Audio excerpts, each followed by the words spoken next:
Refugees run through the burning city streets, shrouded in smoke, with gunshots echoing sharply. Their presence shifts like shadows in a collapsing city. Alongside them, uncertain gazes and whispers of resentment intertwine. This is no longer a safe home that can hold their bodies. They are merely moving on a path they didn't choose but were forced upon. Yet, in the new place they arrive, boundaries have already been drawn. Now, their bodies are transformed into data. Their lives, memories, and pains are reduced to numbers and codes. We cannot know what dreams they harbor or fears they hold. Their identities are now compressed into unrecognizable zeros and ones. All we encounter are their statistics. A person's suffering loses its way in data, and in this process, their unique experiences fade within the system. Their stories are translated into a language the system can comprehend. And ultimately, the realities of their experiences are left as distorted shadows. On the other side of this boundary are the existing residents. They too feel a sense of fear amid the change and unfamiliarity.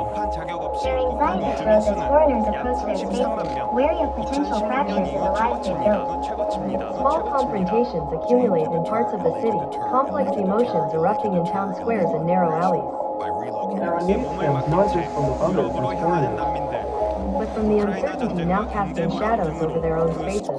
their lives, too, are documented and observed somewhere, with boundaries becoming ever more defined.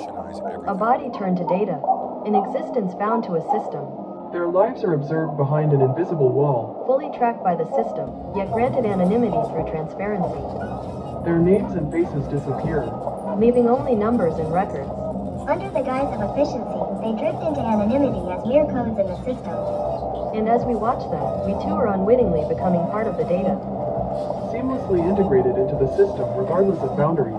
Our own bodies and minds, without us even realizing, become reliant on this digital current. But amidst all this, questions remain. What are we actually seeing? What reality lies beneath the surface of those numbers and statistics? In a digitalized reality, where does the boundary end, and where does a new identity begin? What kind of future does this entire system build? Under the name of safety, we strive to analyze and understand everything, but what have we lost in this process? In this mechanism that converts human lives into mere numbers and codes, where do our gazes lie, and at the end, what will we ultimately discover?